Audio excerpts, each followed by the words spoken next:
Tatay Digong, huwag ka na uling magtitiwala sa lahat ng mga nasa kongreso na bumaliktad sa'yo at ngayon nilalabanan ka. Huwag mong tutulungan yung bawat asong nagugutom dahil baka kagating ka uli nila. Minsan yung tulong ay nagdudulot ng peligro na mabibigla ka. Kahit magbigay ka ng palasyo sa langaw, babalik pa rin yan sa basura. Dahil kahit ang asin ay mukhang asukal at ang kalawang laging kinakapitan yung bakal. Kahit bigyan mo ng isang basong tubig, iinom pa rin yan sa kanal. At hindi lang ang libro ang pwede mong tawaging makapal.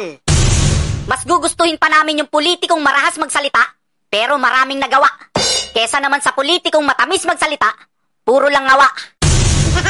Kasi yung mga layunin ng mga buhaya na yan, yung mga Duterte masira. Kasi nung panahon ni Pangulong Duterte, yung mga korap hindi makaporma. Yung mga dating kaalyado ni Pangulong Duterte na bumaliktad, alam nyo na. Basta dun lang tayo sa tama, wag sa may tama. Nung panahon ni Pangulong Duterte, lahat tumino. Politiko, pulis, kriminal, pati sundalo. Yung mga dating bangag tumaba, nagbago. Eh ngayon, back to zero. Parang school lang yan, kailangan matapang yung guro.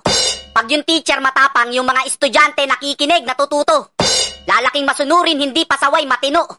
Pero pag teacher mo bangag, malamya, yung mga estudyante lalaking masama at higit sa lahat, bobo.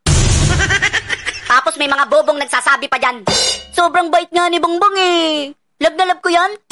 Bobo, yung sobrang bait, pinsang buo ng katangahan. Hindi mabait yan, tanga yan. Kung hindi tayo magsasalita, sino? Kung hindi tayo kikibo, sino? Hindi nyo kami mapapasunod sa buhayang mukhang tao. Napakademonyo mo na lang kung kakampihan mo pa mga to. Nung pinagtulong-tulungan nila si VP Sara sa Kongreso, sino nagtanggol? Si Kong Marcoleta lang. Si VP Sara hanggang dulo, hindi niya iniwan. Sa labanan ng utak sa utak, hindi umubra yung mga buhaya dyan. Kaya anong ginawa kay Kong Marcoleta? Tinanggal lang naman bilang vice chairman. Kaya kay Kong Marcoleta, pikon na pikon yung mga buhaya sa Kongreso. Kasi si Kong Marcoleta lang ang gumawa ng panukalang batas para baguhin ang post-audit sa mga proyekto ng gobyerno. Para ano? Para maiwasan ang bilyones na korupsyon sa gobyerno. Anong ginawa ng mga buhaya? Hindi sinuportahan ng Kongreso. Bakit hindi sinuportahan? Kasi mawawalan sila ng kickback. Sarap pang sasampalin ng flip-flop. O kaya ng Crocs para solid. Pag tinamaan ka, siguradong lilipad kasing layo ng tira ni Robert Bolick. Maangas ba? Mas maangas ka. Hindi ka na nababagay sa mundo namin. Kailangan mo nang pumunta sa mundo ng mga halimaw. Masyado ka ng malakas. Malakas ang tama. Wala ka nang makakalaban dito, hayop ka.